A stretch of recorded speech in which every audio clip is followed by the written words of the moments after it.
Hello, welcome to Mary Walter Radio, the podcast. I am Mary Walter, and this is my wonderful friend and producer, James Raybeck. Hello, James. How are you? I am great. How are you? I'm doing good, and you're not purple. If you saw Life with Mary Walter, which is our Tuesday podcast, James went like all Veruca Salt on us. Oh no, Violet Beauregard, Yeah, and turned into a big blueberry. About I 3/4 of the way through the show, just became purple and violet and I did everything to recreate that too, and I couldn't make it happen again. weirdest thing. Yeah, it was odd. So weird. Couldn't make it go away. Couldn't make it do it again. I don't know how that happened. If you have not done so already, please subscribe to the channel. We appreciate it. Please like the podcast. You can always go back and watch previous podcasts on YouTube, here on YouTube. On Tuesday, Christine Flowers joined us. She's a lot of fun. Yeah, And Tuesday, she'll be joining us again. And what I'm going to do on Tuesday is we're going to move the Real Housewives of New Jersey update to like 8 o'clock, because I looked at the statistics, the numbers, and it looks like maybe not everybody loved that. Some people may have punched out during the Real Housewives of New Jersey. So we'll do it towards the end of the podcast. And this way, if you're not a fan of the Real Housewives of New Jersey, or do not wish to enjoy our incredibly witty banter, the three of us on that, which you're missing, very fun, it'll be at the end of the show. So we're going to do that next week on Tuesday. And then next Thursday, a week from today, I will be in DC at CPAC, and hopefully doing, fingers crossed if this all works, doing this podcast from downstairs at CPAC.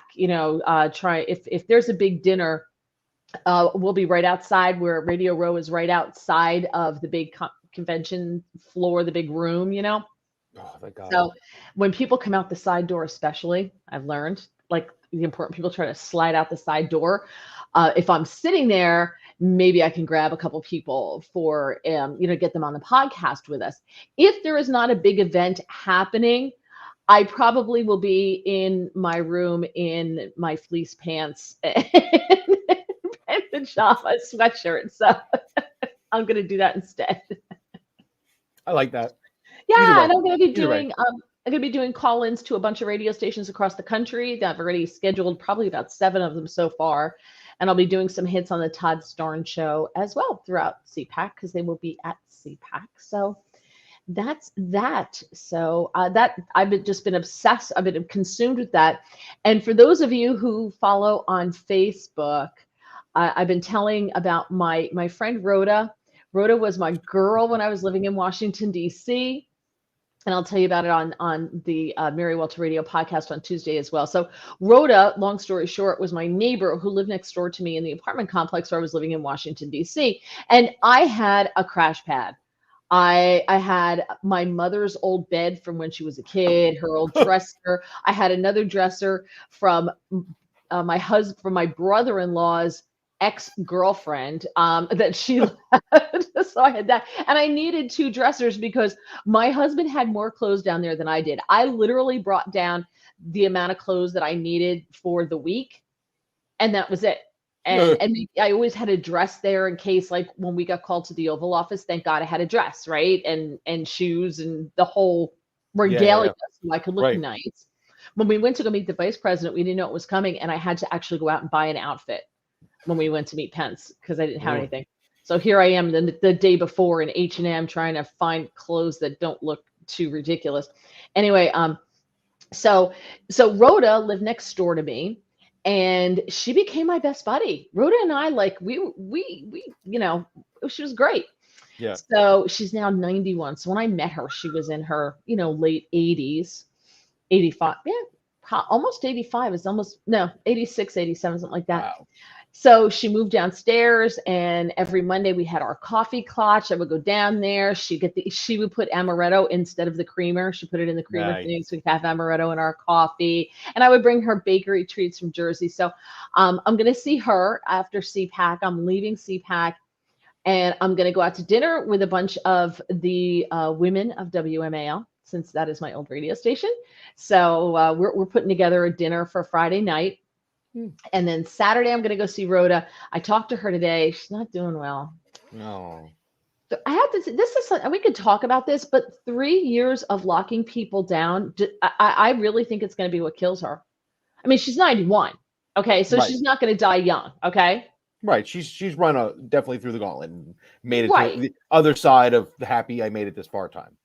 Right. But she said to me today when I spoke with her, she goes, well, this is either going to get better or this is the end of me. She goes, I'm 91.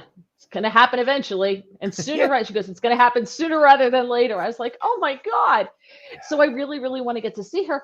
But she's got some medical problems now, and she doesn't like to take medicine. And all she does is sleep because she hasn't been out of her apartment in almost 3 years, right? Like, right.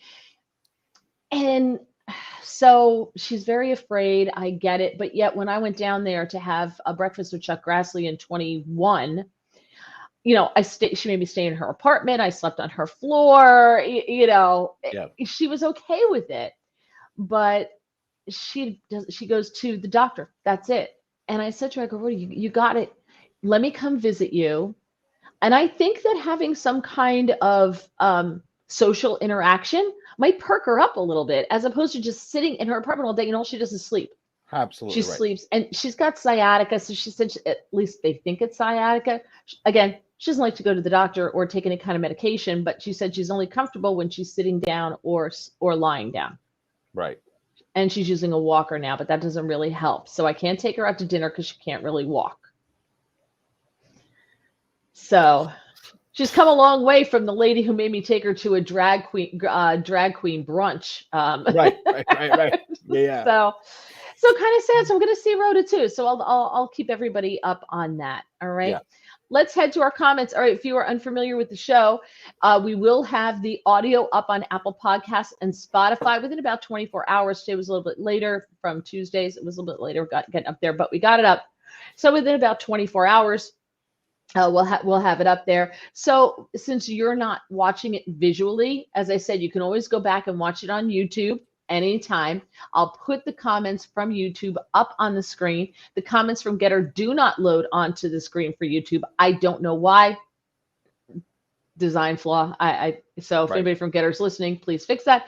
But I will read them so that people who are listening to the podcast can hear the comments, but only if they pertain to the topic that we are currently discussing.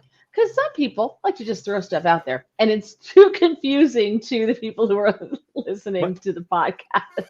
My cat's breath smells like cat food. So, yeah. So you know.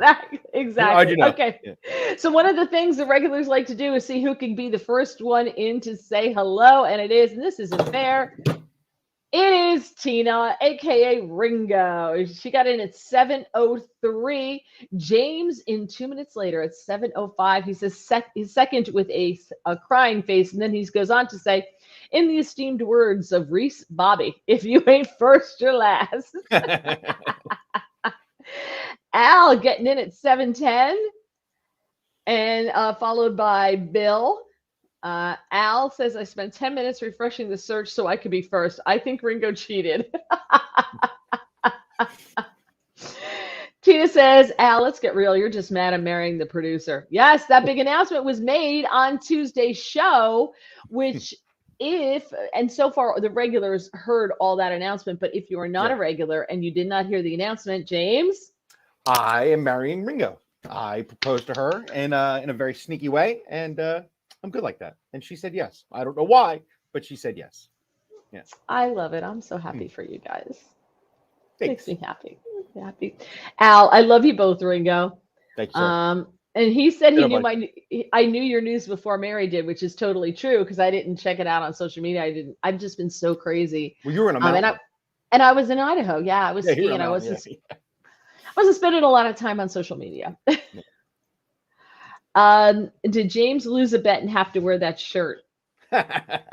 Yes. Which here you can see he's wearing a Hawaiian shirt. Ta-da. Why? This is the key to political discussion in a calm tempo. Okay. Flowers will be nice and calm. All right. Ron says new camera angle. I don't think so.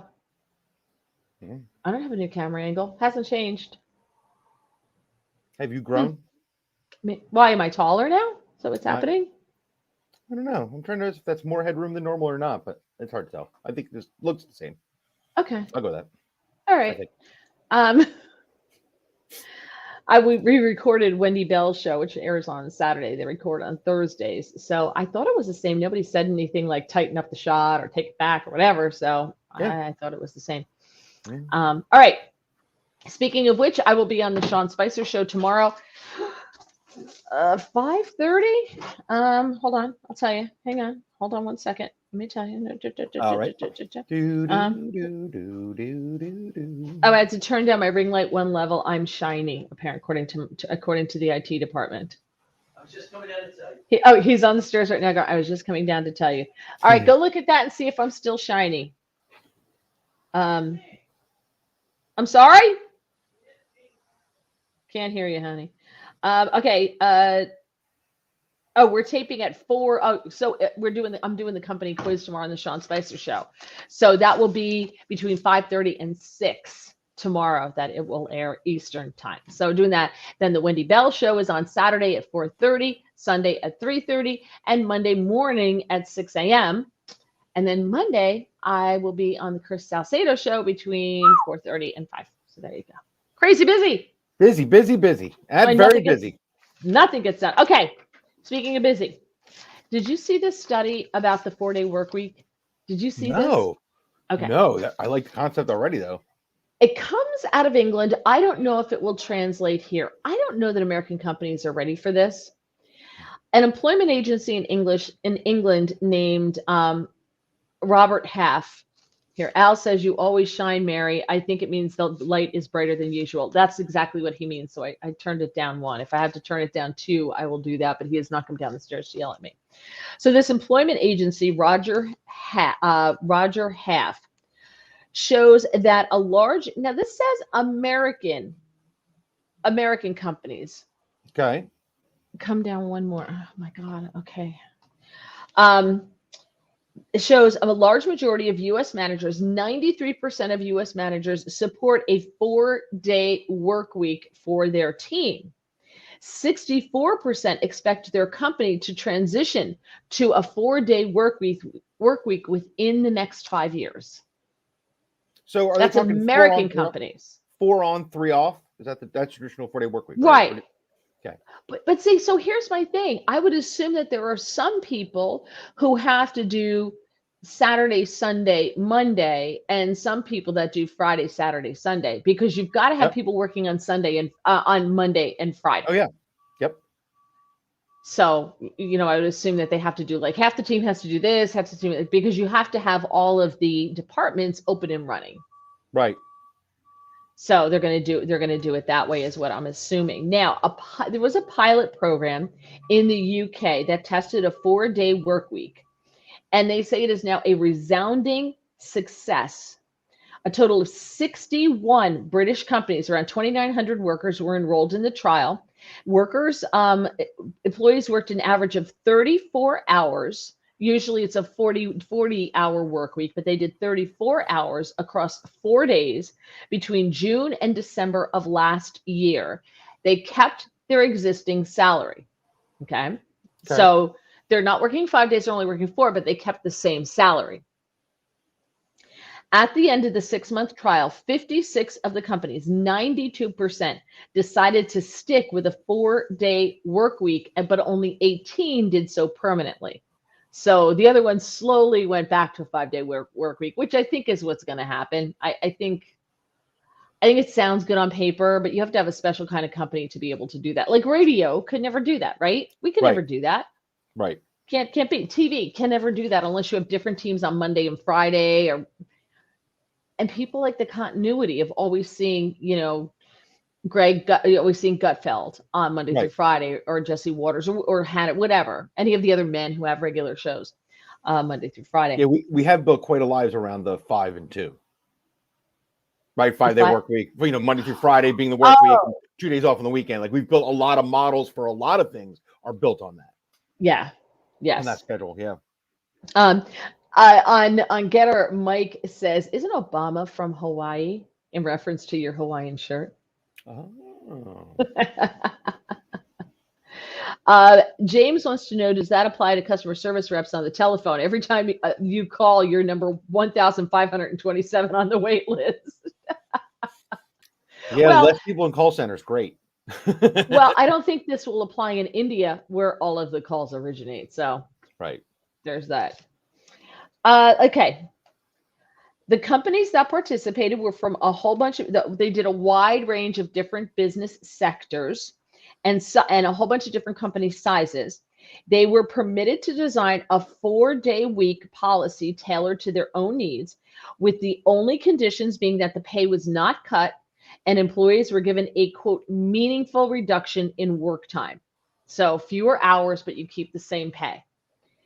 A shorter work week was found in this trial, was found to improve employees' well-being. Before and after data showed that 39% of employees reported feeling less stressed.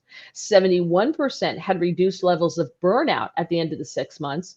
And surveyed employees said they also felt less anxious, less fatigued, and were sleeping better. Huh. I like that.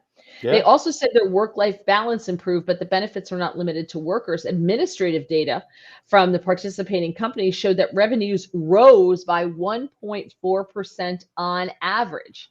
They were weighted by company size during the trial period. When compared to a similar period from previous years, organizations with a shorter work week actually reported revenue increases of 35% on average.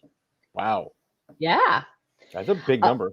Well, like, think about it. Having a three-day weekend is such a game changer, especially if one of the days is a traditional work week for a lot of sectors. Brick and mortar stores are going to be open Monday through Friday. Now, they're open 7 days a week actually now. Right. But there's a lot of things that you can only do Monday through Friday. And having that extra day, I think, takes a lot of pressure off. Oh, yeah, absolutely. It does give you definitely 1 day of rest if you need it, and a couple days to do things that you need to do in your life. Yeah. And honestly, I would chew a leg off to not have to go to Costco on a Saturday. Oh, God. Yeah. Yeah. Right. Or stretch out Costco and put anywhere people are going to go to buy food, because every one of them on a Saturday is psychotic. It's a mess. It's a mess. Yeah. 100%. 100%. We've all built our lives for that stuff, right? I mean, that's how we, Yep. we built our lives for that. Data also showed employees were much less likely to leave the companies that participated in the trial program. Staff losses dropping by 57% during the 6-month trial period. So it seems to be a win-win all the way around. Right. If you offer that, it's an incentive for people to come work for your company. But you're right. I don't know if they'll adopt it here. I'm sorry? I don't know if they'll adopt it here, though. I think you're right. Like, I think it sounds great, but I just don't feel like companies are that smart. Yeah. I mean, are they? Well, some employees said that they would prefer keeping the extra day off each week more than they would want to raise. If they were given the choice between a raise and having the extra day off, they'll take the extra day off. Right. Because you know what? Listen, I think one thing the pandemic taught us was quality of life, right? A more sane work-life balance, because people got to work from home and people started to realize how much time they're spending getting ready for work in the morning. Especially women have to get up an extra hour to do your hair, your makeup, get dressed, all of that, right? They're not doing that anymore. They're not jumping in the car to drive an hour. So I just got 2 hours of my life back, right? So, and the same thing on the way home. I'm done with work. I can go into the kitchen and start making dinner. I don't have to get in the car and drive an hour home and be aggravated by the time I get home because I had idiots on the road and everything else. I think people were less stressed. They got their work done, but they were less stressed and they had a better quality of life. Right. Yeah. And so that opened a Pandora's box for a lot of corporations. Like, these corporations are like, no, you have to be in the office. I can see being in the office like 2 days a week, maybe, that's fine. Do a 2-day a week thing. I think that's fine. I get why sometimes you need to be in the office, but I've worked for people who they just need to see you. If they can't see you, they don't think you're working. Right. Which is ridiculous, because if you're getting your job done, you're clearly working. Yeah. If this is my task and I get my task done, does it matter to you if I get it? How much time have we spent in offices? I've done it doing busy work or trying to look busy, but I was already done with my work. But I had to sit there for 8 hours. I couldn't leave before a certain amount of time. And so I just sat there and did busy work because there was nothing else to do. Yeah. There's that. that funny line in the movie Office Space. If you ever saw that, where he's telling the new guys, the manager guys that come in to evaluate everything. He's like, I spend the first 2 hours of my day just trying, I don't even remember. The Bobs. Yeah, the Bobs. Yeah, the Bobs. Yeah. But yeah, the whole idea, like, he just comes in and does nothing and tries to look like he's doing something for the first couple hours. Right. Most people in those jobs, it's like that. There's so much downtime between waiting for your computer to do something or waiting for a report or just whatever downtime. TPS report. TPS reports. Yeah, exactly. Yeah. Yeah, but it's crazy. Yeah, you spend way too much time sometimes in the office doing nothing. I remember that from mortgages. Like, you can only make so many phone calls in a row. You can only answer so many emails. You can only. Yeah. Yeah. And you could do that from home. From home. Yeah. So I had a job back in the day when I was working for a large telecommunications corporation as a consultant. I was not an employee, and they put me on this job, and they wanted to keep me around because I had worked on a task force, a national task force, and there were 4 key members of the task force, and I was one of them. The other 3 were employees, and they all got promotions and they moved on. So I was the only one who had the knowledge of how we got the numbers, how we got where we got. So I was the only one still around. So they kept me, and I had this job where I was writing operating instructions for. Oh, neat. Right. So I was writing a user guide, and you can't write above a 6th grade level, which is always fun. You have to assume that everybody's a moron, and the last step always has to be see your supervisor. So it's done. It's awesome. But my job, I kid you not, I never wrote a word, because every day at 10 o'clock, and there were 2 of us on this project, 2 consultants making stupid money, ridiculous amount of money. Wow. At 10 o'clock, the fax was supposed to come through from Oakton, Virginia. And when fax came through, we then would talk to the engineers and the team down there to put out the steps of what you needed to do once the fax came through, right? The next step for the end user. In the 2 years that I worked there, fax never came through. So 10:30 in the morning, we were done. And I kid you not, we would go to this restaurant/bar in town, in Basking Ridge, the office, and we would sit there and we would drink for 3 hours. We would come back at like 2 o'clock in the afternoon. Nobody knew we were gone. We never saw our boss, and we produced literally nothing. And I got paid a stupid amount of money. It was awesome. I won't say her name, but we had a friend who worked for the FAA, and she told me that literally there were times they'd be like, well, you have to wait for an email from Bob. She's like, okay, when can I expect that? They're like, he's on vacation in a week. She'd have like whole days of just checking there and sitting there and doing literally nothing, because the thing she needed to do was 2 weeks away. And they're like, okay, well, just be. Oh, yeah. We brought magazines in, and nobody cared. Yeah. Like, nope, still waiting for the fax. Did you check the fax receipt? Yep, we were both standing there at 10 a.m. waiting for the fax. Yeah. 10:15, nothing. We call the engineers. Nope, didn't come through. Okay. What's it? See you, bye. We're going to go drink. We'll be back. Yeah. And we did. We drank for like 3 hours. We would come back to work just because we had to be there at the end of the day. Right. And we'd read magazines. Talk on the phone. Oh, I love jobs like that. Yeah. I know. James says a lot of federal holidays occur on Monday. Get around holiday pay on many for those. Oh yeah. Well, I don't think federal will ever go 4 days a week. I don't know. It's a great one because they want their holidays. Watching from Santa Cruz, California, Dwayne. Thank you. Howdy. Yeah, thanks for joining us, Dwayne. And if you have not subscribed to the channel, please do. Feel free to go back and watch on YouTube. Go look up Mary Walter Radio, or if you're watching on YouTube right now, which I assume he is, you can see some of the old previous podcasts, including our Tuesday podcast, Life with Mary Walter, which is not political. So check them out. All right. So I thought that was super interesting. Now that was, yeah. All right. So do you want to go on to a mysterious death or an incredibly bizarre defense in a murder case? Which would you like to do first? They're both good. I want to go option 1 though. We'll go. You're gonna go with mysterious death. Mm-hmm. Okay. This is from the New York Post, and they do a lot of referring to the Daily Mail. Okay. Now the Daily Mail, You can laugh at the Daily Mail all you want, but they have broken some big stories. It's kind of like the Inquirer. Remember the Inquirer? John Edwards' story with his mistress. Remember, so the National Enquirer has broken a lot of big stories. Yeah. I don't even think they're around anymore. I don't know. Ron says he visited the lab today. No way I could do that stuff from home. Yeah, well, he has a very technical job. If you have to go to a lab, I think they frown on you bringing experiments home. Honey, what's in the bathroom? Don't touch it. It's alive aluminum. It's actually alive and it wraps around you and builds things. Oh, I'm sorry. I was supposed to show you that. Yeah.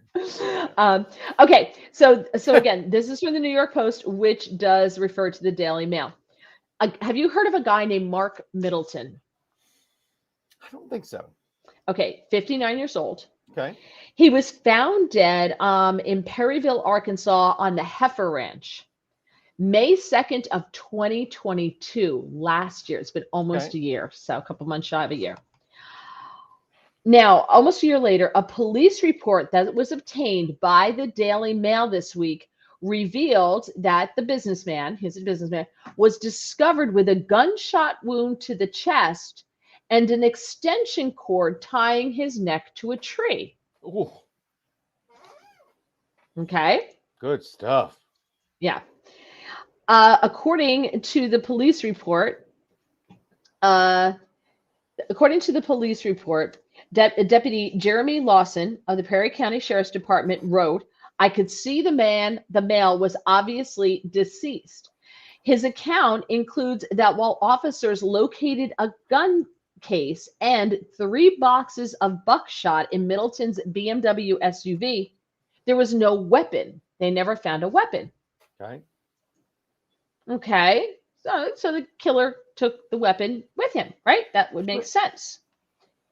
Now, they released this official report after his family, the victim's family, which includes his wife and 2 young adult daughters, petitioned a judge over concerns about the photos and the videos of the scene being made public. Okay, because in a lot of places you have, the public in the public interest, that stuff can be published, and I get that the victim's family doesn't want that made public. So so they haven't found the killer. Here's the thing. What do you think the cause of death was? Well, it feels like gunshots not the cause of death. Heart attack. Suicide. Okay. But no weapon was found. No weapon found. And his neck, he was tied to a tree by his neck. But they labeled that as, maybe, but seems really? Dubious. I mean, there's easier ways to hang yourself, I'd assume, right? Right, but it wasn't, the cause of death was not strangulation. The cause of death was a gunshot wound, the gunshot. And if you're going to hang yourself, why shoot yourself in the chest? Right. If you were going to do that, you'd go get a hanging position, shoot your own head to make sure, if that's what you're concerned. Right. Or the barrel or whatever. Yeah, you would want to make sure chest not. Most people choose A or B. Right. Well, right. So, both a bit extreme. Right. And it wasn't saying he was hanging. It just said that his neck, he was a gunshot wound to an extension cord tying his neck to a tree. So I assume it was like this, like he was maybe sitting in front of the tree or standing in front of the tree and his neck was tied to the tree to keep him there. Right. But that means his hands were free. Right. So he could use the gun to shoot himself. But here's the deal. They found buckshot in his truck. Now, buckshot is for a shotgun. Right. So how do you shoot yourself in the chest with a shotgun when your neck is tied to a tree? First of all, how do you tie your neck to a tree? Right. That's my first question. And then how do you shoot yourself in the chest with a shotgun? Because even like a sawed-off. Where does the gun go then? Right? If it's suicide, where's the gun? Right. It gets weirder. Okay. So he currently he works for his family's HVAC business. Guess who he worked for before this in a previous life earlier in his career? Mafia. Well, almost. Sherry said before you said the buckshot part, I thought it was erotic asphyxiation. That could be, yeah. Al says historically men shoot themselves in the head and women shoot themselves in the chest so they don't mess up their face. Women usually don't do it that way. Women usually use non-messy types of like less dramatic ways of killing themselves. OD, they go in the car, they put the car in the garage, and turn it on, that type of thing. Women usually don't shoot themselves or something like that. That's a dude thing. I think women also think about the cleanup. Right. Nobody's gonna be a mess. Mike, it's okay. So who do you think he worked for? Do you have any guess? You said the mafia. Homeland Security. Mike on Getter gets it right. All right, Mike. Was he connected in some way to the Clintons or Epstein? Ding, ding on both counts. Wow. All right, James comes in. Did he ever work for the Clintons? James got it too. There's a weird suicide rate with that group. He served in the Clinton White House in the 1990s. Oh. Let's see. He previously enjoyed a, quote, high-flying lifestyle as special advisor to Bill Clinton and assistant to the chief of staff, Thomas McLarty. He left the White House in 1995, and the following year, the LA Times reported that his executive access was curtailed after an investigation determined that he abused his connections in an effort to become an international deal maker. So he was too smarmy for the Clintons, apparently. Sherry says, oh, he suicided himself. I think it was a little Arkancide. Of course, we don't know. No proof. Yes, but there's just a lot of coincidences. I would never want to be their friend. They have a lot of people who die around them. Troublesome. Yeah, now hold on. He was connected to Epstein as well. Here it is. He signed Epstein into the White House 7 of the 17 times he visited the White House, and he was also reported to have flown on Epstein's infamous Lolita Express jet. Now, those right there don't convict you of anything, because there are people who flew on Epstein's plane but never went to the island, right? So if you didn't go to the island but you flew on the plane, I kind of give you a pass on that. He made friends with a lot of people. Doesn't mean that just because you were friends with Jeffrey Epstein or had some business deals with whatever meant that you partook in any of those alleged activities, right? 100%. So I'm going to give him a free pass on that, because we don't, if they said, oh, he went to, the Lolita Island, I'd be like, oh, okay, maybe, but. Especially multiple times, a lot of one-offs, but those people have been there like 5-6 times. You're like, Right. So I give him, but it's just weird. Yep. A lot of coincidence. Yep. A lot of circumstantial. Exactly. But I just can't get past that they ruled it as suicide. Like, I can't get past that. Yeah. James says nobody has 50 plus people near or around them die under suspicious circumstances. Well, apparently some do. Gotti's. There was hanky-panky in the plane. Yeah, sometimes, but I don't think all the time. I don't. I think when it was flying to the island, I think there might have been hanky-panky on the plane. But there were people who flew with him to other places. And I'm not going to indict everybody, because I don't think that that's fair. Right. I've known some people in my life and had contact and interactions with people in my life that I was very, very nice to. I didn't do business with them, but I was very nice to, and they were very nice to me. And that was that. But if you ever saw, a picture of me with so-and-so, you can say, oh my gosh, you don't condemn somebody just for that. It's just like when people take pictures, like with these politicians, you don't know who they are on both sides. Say, oh, can I get a picture with you? And they're like, yes. And they're very nice. And they take a picture with a celebrity, whomever. That doesn't mean that you know them or you condone any of their criminal activity, if that existed, or anything like that. So, I just thought that the story to me, the meat of the story was, wait, suicide? Yeah. What? Interesting connections and a real interesting suicide tale. Take away the Clinton connection, right? Yeah. Take that away. How do you rule that as suicide? Now, maybe there's more to the story that we don't know, but that's the New York Post's reporting. I mean, they're pretty good journalists. Or the people you're taking away, or why it was ruled a suicide. Right. Yeah. But I'm sure his family is not happy about all that. But a lot of these families, did you notice, they clam up, they shut up, they don't want to talk about that, and they walk away. So I just don't know who would, like, if that was my husband and they ruled it a suicide, I'd be like, okay, back up. Back, just right there. Back it the hell up. Not only because I want the insurance money. Yeah, right. Although there is that. Definitely that. Yeah. Love you, honey. But I would also want to know if my loved one was murdered, and I would want that person brought to justice if that happened, if it was murder. It just sounds like it was. Now, granted, we may not have all the pieces of the story, and they're just getting some of the story a year later. Wow. Why? Right. That's to me. Mike said maybe he died after being robbed, yet he still had his wallet. I think I know the murder to which he is referring there, but you're not even allowed to speak about it because the family comes after you and sues you. You know who I'm talking about, right?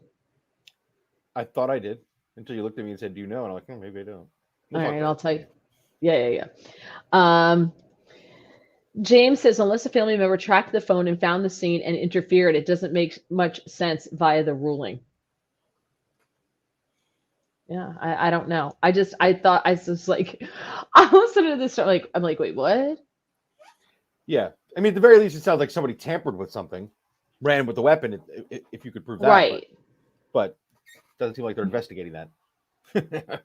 I listen, for all we know, maybe somebody like tied his head to the tree after he committed suicide. Or somebody helped him. You would think that the bullet would be in the tree, though, right? Mm-hmm. You would definitely, especially if it was buckshot. Oh, you'd find pellets. Yes. I mean, I don't know what buck numbered, but there's a number of pellets in buckshot, various buckshot sizes. So you'd find something. You'd find more. Yeah, one would think. Mike says you're not shining, you're glowing. Am I still like really, really bright? I turned it down a whole bunch. My monitor might stink. You seem okay on my side. Okay. Well, see, on Getter, I look really bright on one monitor, and on YouTube, I look darker on another. So, yeah. All right. Since we're talking murder, more murder. There's more murder. Okay, this to me is crazy too, which is why I had to pull both. I had to put these stories together. Nice. There's a woman in Florida named Natalia Harrell. Okay. And she's been in the custody of the good people, the taxpayers of Florida, at the Turner Guilford Night Correctional Center since July 26th of 2022, when she was ordered held without bond for second-degree murder. And because ever since she's been held, allegedly 3 days earlier, she shot a woman named Gladys Yvette Borsella. That's the allegation, and that's why she's being held in prison in Florida. Now, the argument between them was caught on video. They were inside. They were inside an Uber. This is why I could never be an Uber driver. These poor stinking Uber drivers. Video from inside the Uber shows the two of them arguing in the back seat before the alleged killer, Natalia Harrell, moves towards the front seat and reaches for something in her pocketbook, in her purse. She then turns towards Borsella, the victim, and the two of them continue to, jaw back and forth, fighting back and forth. Harrell's hand remains in her purse. It's on video. A man who's in the front passenger seat grabs her forearm and keeps telling her, don't do that, don't do that, don't do that. And she says, get off my hand. Can you let me go? And the driver's driving through this whole time. The car's in motion the whole time. All right. They continue to fight for about a minute. And then Harold gets her hand away from the guy who's holding her hand down from the front seat. So it's over the seat, gets her hand away. And and Borcella, the victim, appears to lunge forward and extend her hand toward the alleged killer, at which point Harold fires the gun at her inside the Uber. That's loud. That's a Farmer's commercial too. Oh, yeah, yep. Yeah. Yeah. Gunshot hole. We covered it.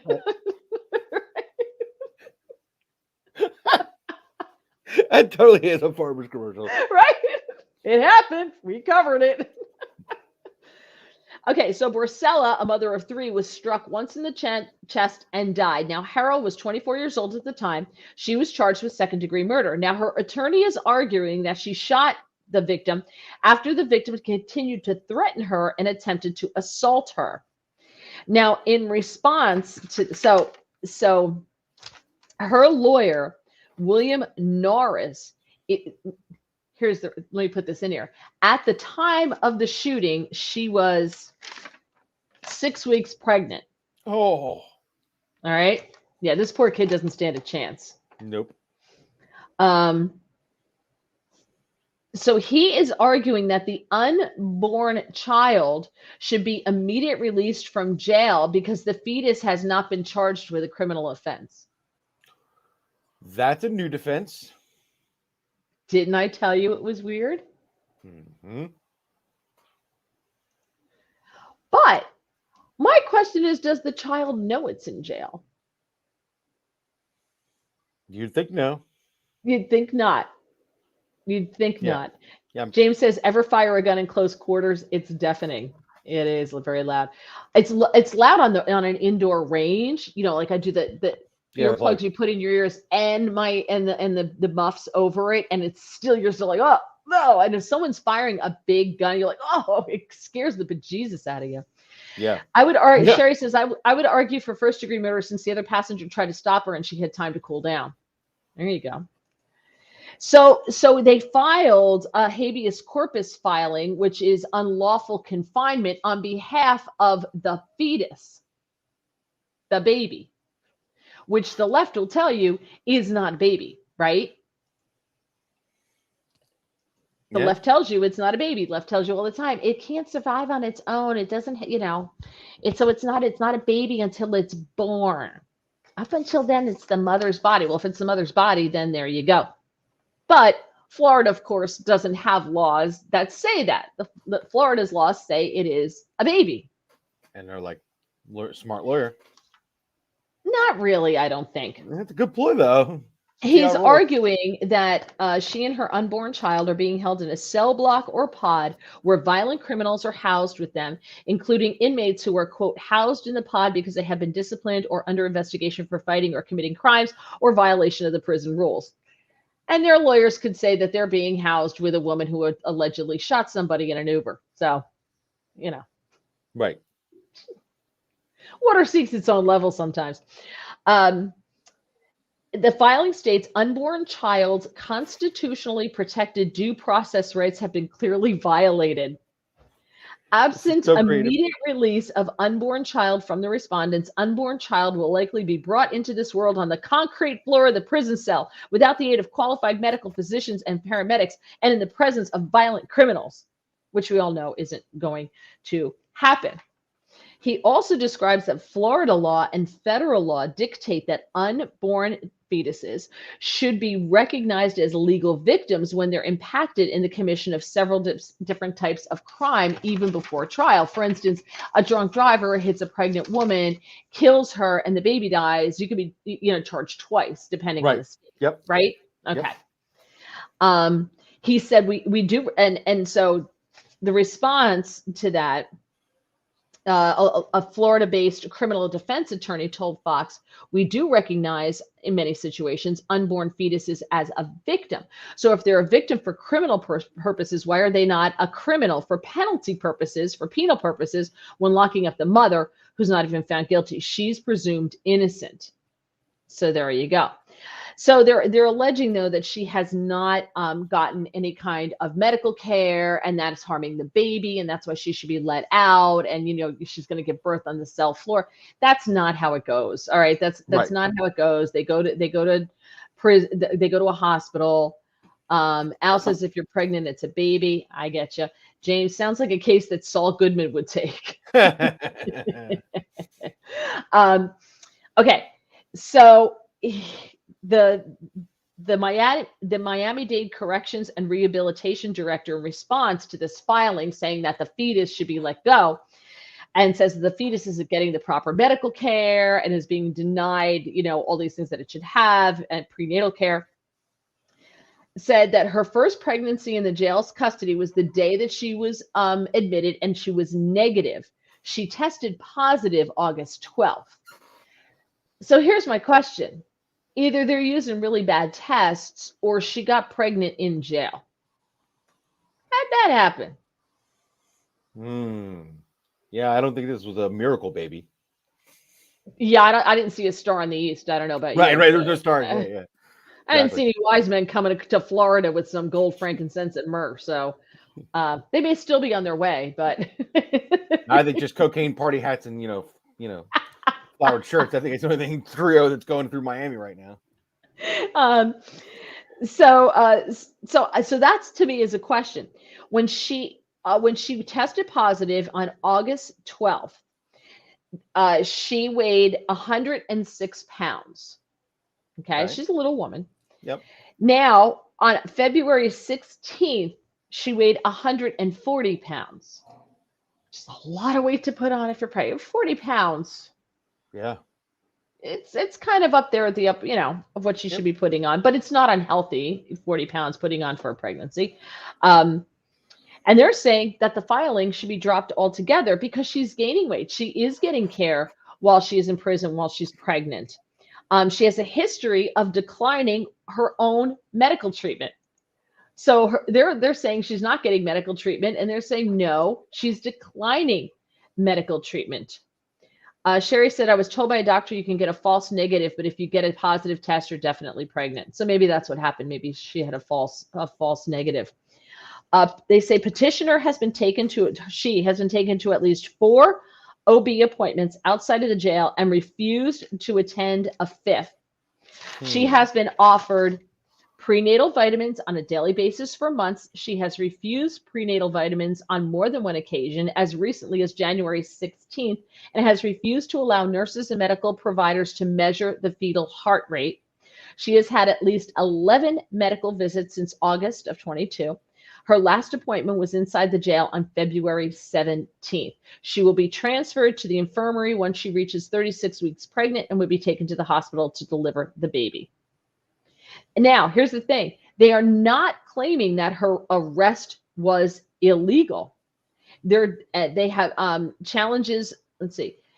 They neither claim that the mother's arrest was illegal, challenges the trial court's finding of probable cause, nor do they assert that there has been a wrongful denial of bail. Instead, the claim solely relates to the alleged inadequacy of medical and prenatal care and habeas corpus for the child, that if the child's being held against unlawful imprisonment.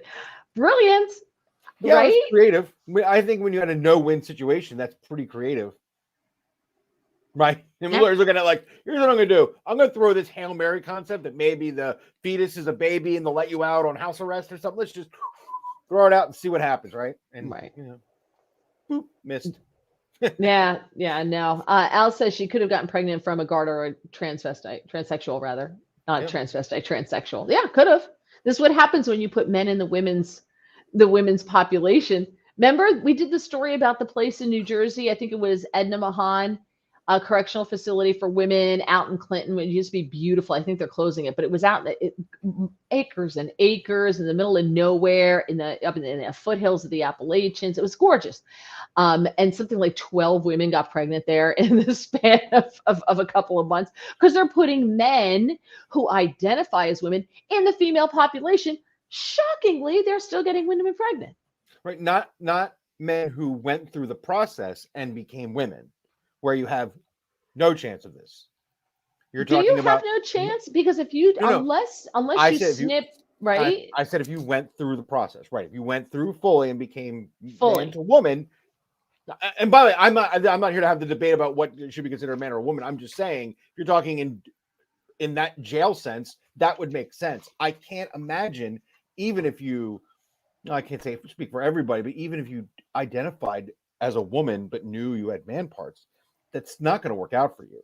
I mean, in the end, Yeah, you're right. not going to work out for you, you know? No, it's not. So it's tough. I can see why they want to do it, but it's not going to work out for you in the other. Oh yeah. Well, listen.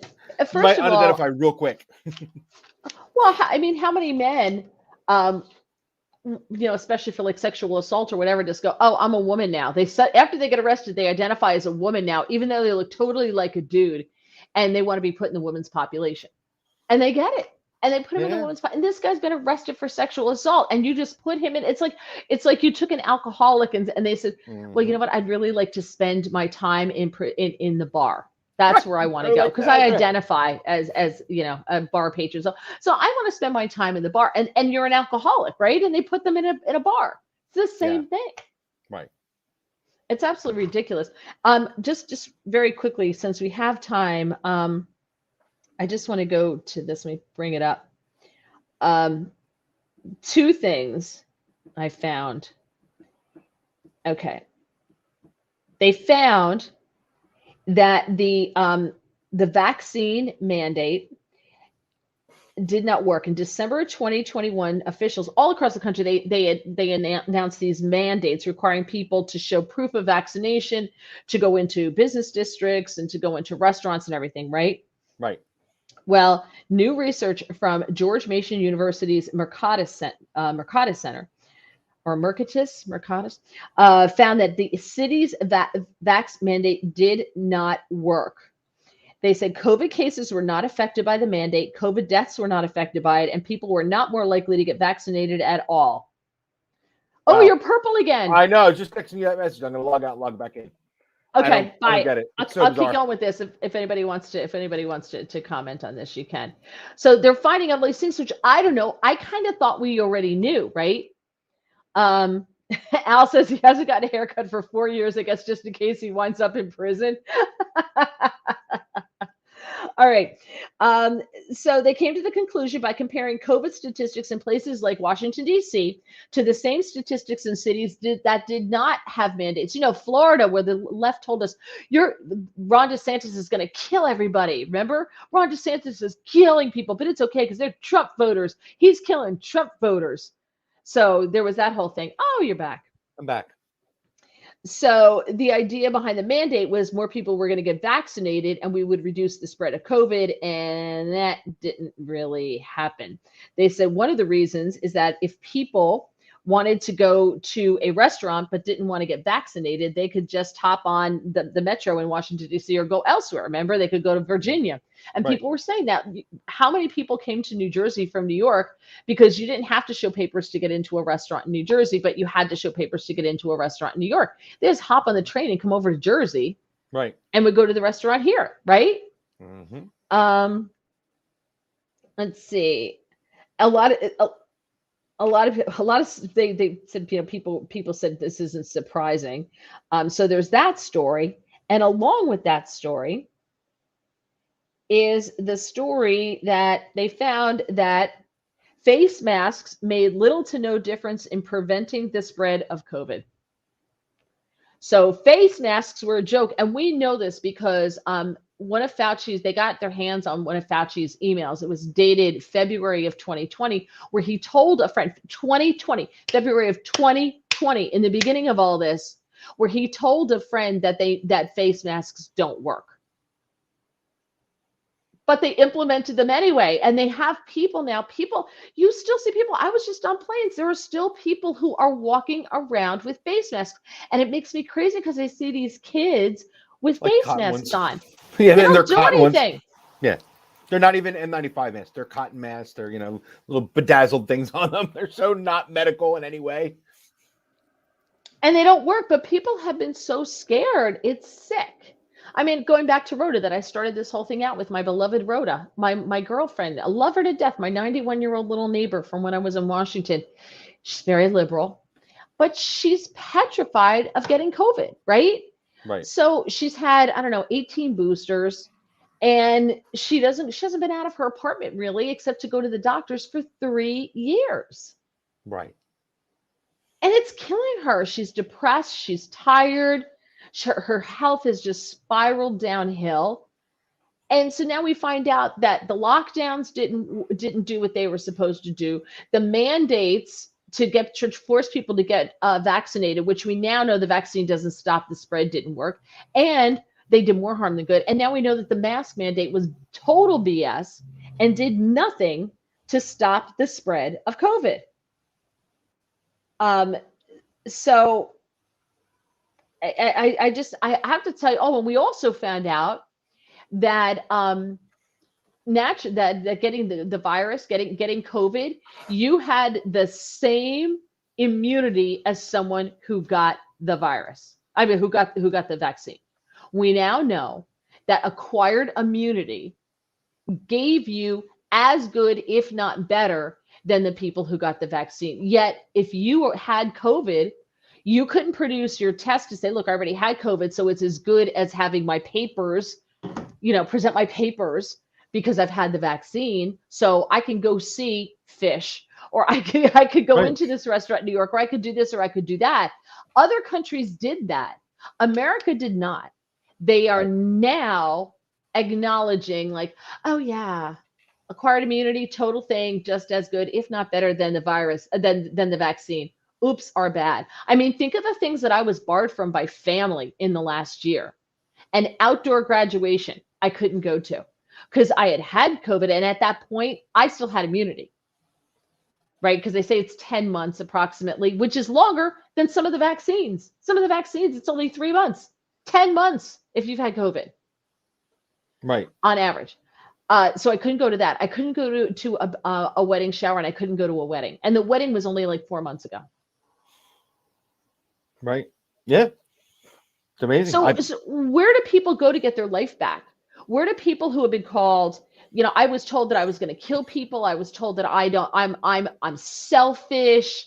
I'm this, I'm that. I was barred from a whole bunch of stuff. I couldn't do this, couldn't do that. I would have lost my job if they didn't fire me sooner. I would have walked when they were bringing everybody back in September, October, and you had to have the vaccine. I wasn't getting it. I would have walked. So I would have lost my job anyway. If that had happened, where do I go to get my job back? Because you were wrong. Or you're not requiring it now.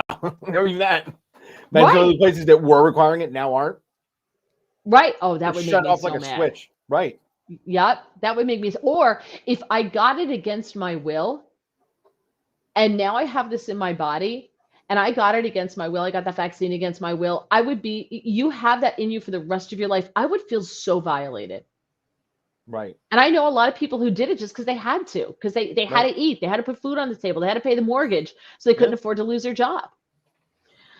James says, those years back when we went to visit Dad in California, they wanted ID and proof of vax to enter, decided to sit outside on the patio instead. Yeah, my husband's godfather died in the hospital alone because we weren't allowed to even go in and see him. Al, just flip to purple on the Android. Purple is normal. Okay, and now it's back. Okay. Bill, in New Jersey, you still have to wear a mask in a doctor's office. Right, sure. Because our governor, they're allowing the doctors to make that decision now in New Jersey. But if your doctor works for a big hospital group, as most doctors do now, the hospital groups are demanding those face mask requirements are never going to go away with the big hospital groups, even though there's proof now that it does zip zero zilch. Some doctors I've been to, no masks, none. There's still a couple people in there wearing a mask, and I'm like, oh, I feel sorry for them. I really do. I feel sorry for people who are still wearing masks. I'm like, oh, breathe, live a little, Especially when you're really isolated, like you're at some event and you're a person where you're not even within the, the space that would be, infectious. You're just 30 feet from everybody, and you're like, nope, I gotta have it on. Like, really? And you can't tell them any different. You can't tell them any different because they've been so scared into this that they can't now believe that it's not true. But they don't even understand exposure by their standards. Even if you wanted to wear the mask in places where you were within the exposure zone, I get it. If you don't want to believe that they don't work, that's fine. But to wear them when you clearly just don't need to, you're just not in any position where you have any chance of getting COVID, and you're sitting there with a mask on. I'm like, happened to my parents' church.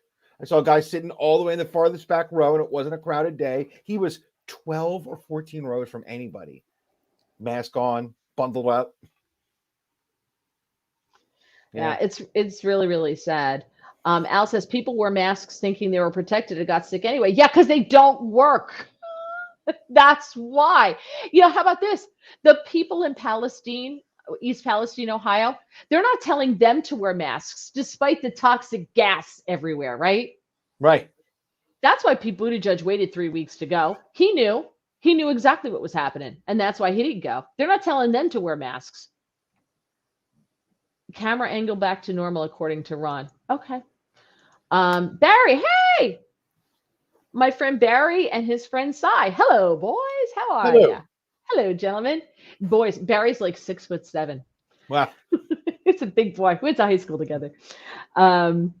Let's see. James says, how many still see people out walking their dog in the neighborhood alone wearing a mask? Yeah. Right? But, yeah, you're outside. You're in the middle of nowhere, nobody around you, and you're just to be safe, right? Because the trees might blow it on you. Well, remember, because they said in passing, you could get it. We would go out walking in our neighborhood, and there were people who would literally go to the other side of the street because they didn't want to pass us. Right. Because they were afraid we were going to give them COVID. Right. It's ridiculous. So let me ask you a question. Ron says, I punched holes in my mask from day one. Al makes a good point about East Palestine. They're Trump voters. They don't want them protected. I don't mean to be cynical, but I kind of believe that. I believe if what happened in East Palestine happened in a blue district where the people were of color and not white, lower middle class Trump voters, this story would be totally different. But that's because I'm cynical. Mike over on Getter says, I wore a mask for 32 years working at the LA Times and I didn't get infected. That's so witty. I love that, Mike. That's awesome. That's fantastic. So let me ask you a question. Sure. If you, like me, and anybody can weigh in on this, just put your comments in. Okay, so I have these articles, the one about, like natural immunity. Oh, guess what? Yeah, we're wrong. That really is a thing. Israel was right. Quarantine didn't work. Yeah, Ron DeSantis and Sweden, they were totally right. Masks, okay. You people who said masks didn't work. Yeah, you were right. I so want to put that in an email and ship it off to the people who barred me from stuff. Right. Do I do it, or is that like a bridge too far because it's my husband's family? Do I do that? Well, that's a sensitive subject I'm sure you and IT should talk about. But he doesn't care. He's like, do what you want to do. My husband's like, I do what you want to do. I don't care. He's not getting involved. I get the premise. But honestly, in fairness, you know how the world works. There's people who get their news from one place, and there's people who get their news from another place. And then there's probably people who just really look for real news. But do you think they'll even believe it? What proof are you going to show them that they're going to believe isn't some, See my point? That's the problem in America. We can't even have debates with people because everybody's got their, I bet what you have is wrong. I mean, if we could just all look at the same thing. Well, I do have a Fox story that cites the CDC with links to COVID-19 transmission. I have a New York Times piece on the mask mandates did nothing. Will any lessons be learned? And I have a local Fox 5 from the George Mason University's Mercatus Center. We should also, if you want to go the other way, look what actually happened to China, who had the most lockdowns and had the most success in the beginning until an incredibly contagious form of COVID hit them, and none of those people had any natural immunity whatsoever. They did nothing, and it just went hog wild through China right now. They are suffering massively because of it. Yeah, those people had spent so much time locked down Of course, they didn't have it, but the minute anything came at them after all that time, their bodies weren't prepared for it. And no, so not at it all. didn't work. Al says, I would send it to them, but in a polite manner. Sounds like you're just trying to enlighten them for their own good. So I was going to put it, I was either going to just put the links, because I have the link to the Mercatus Center study. I could put that there. Just put the links in. Either I was going to say either I'm just going to leave this here, ... and send it, or say something like, I'd be lying if I don't feel a tad vindicated. I think both are, passive aggressively awesome. Well, that's the thing. Or do I take the high road and not say anything? And just send the links? No, just do nothing. Well, you could just do nothing. I mean, you have to decide if it's really worth your wanting to get into it mentality, right? Oh, I'm not going to get into it. Right. Yeah, I'm not getting into an art fight with them. I would just say, oh, here's the art. Refer to the article. Here you go. I'm sure they'll come back with reasons as to why, That's my point. Oh, no, that's different because, or we didn't know at the time, and I want to say, no, we knew at the time. We knew. 100%. James says, don't forget, they said, go ahead and breathe the air in Ohio, but force masks on everybody else. Yeah. Al, in China, they were N95 masks because of pollution. Yes, dear. Huh? Okay. No, it's just the light bulb up there. My IT department's working on the computer upstairs in my studio, and the lights. You want to know if the lights blinked? I'm like, what are you doing? The lights are blinking. Mike says, step away from the ledge. No, I'm not on the ledge. I just, I'm just curious. I really want to do that, but the part of me doesn't want to start a fight, but the other part of me is like, you know what? They didn't care how I felt or how I took, being barred from family events. Oh, well, this is what we're doing. This is the right thing to do. They didn't care how I felt. Right? No, I agree. So, okay. Should I care now? And the other part of me feels if I do it, I'm going to be the bad guy. Like, and I kind of also feel like I'm going to be the bad guy no matter what anyway. So at this point, why the hell not? Well, again, I keep thinking, right, the biggest thing it comes back to is, to what level of effort do you want to put into this, right? Like, how much of your energy do you want to spend on this? And maybe there is some. So, great if you do, but you get the fun of that decision. So you don't think either one of those things, either I'll just leave this here, or I'd be lying if I didn't say I feel vindicated. Both of those are okay. I think they're okay. And if context, there's a smiley face there, or like this is just a joking peace offering mentality, then yeah, sure. If it's going to turn into a big old, massive email exchange of people being like, well, you're wrong because, and then, did you want to put that much effort into it? No, I'm just not going to respond. Oh, well, there's that too. Yeah, right. That's good. Just, if it starts going down that road, I'm just not responding. I think then yes. Yeah, it's a good idea. Right. Okay. Sherry says, send it and drop the mic. Yeah. Post and ghost. Yeah. Post and ghost. Yeah. Post and ghost. That's a good one. Yeah. That's a good one. All right. I'll update everybody and let you know how it goes. Let's see. Al says, I would send them the papers and say, please keep my papers on file for the next time. Nice. That's funny. Yeah. Mike says, they know you and don't care. Let it go. Yeah. They know you. There's no doubt they must know you. Yeah. You've proven them wrong on that before. Well, you know what? Again, like I said, I just feel a little vindicated. That's it. Right. So all right. Okay. We're out of here. Look at that. Wow. So we'll see. So don't forget, tomorrow I will be on the Sean Spicer Show between 5:30 and 6 p.m. Eastern Time on Newsmax TV, doing the company quiz.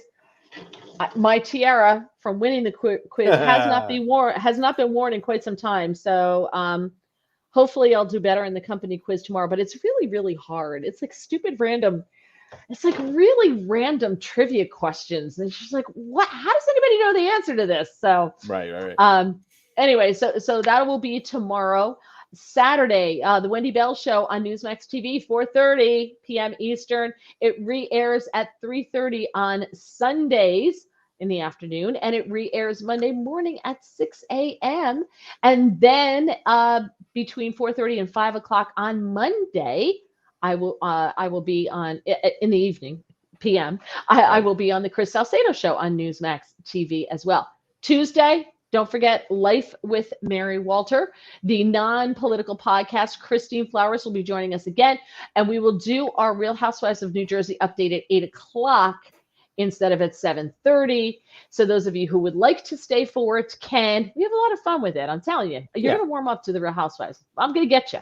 Yeah. And if those of you want to punch out, you can do that as well. So, all right. Let me just get rid of this here, and I'm going to go here. It's a very high. I have its production team. They're just resting today. I gave them the day off. 4-day work week. Four-day work week. So, all right, everybody, have a fantastic weekend, and we will see you definitely on Tuesday. Bye.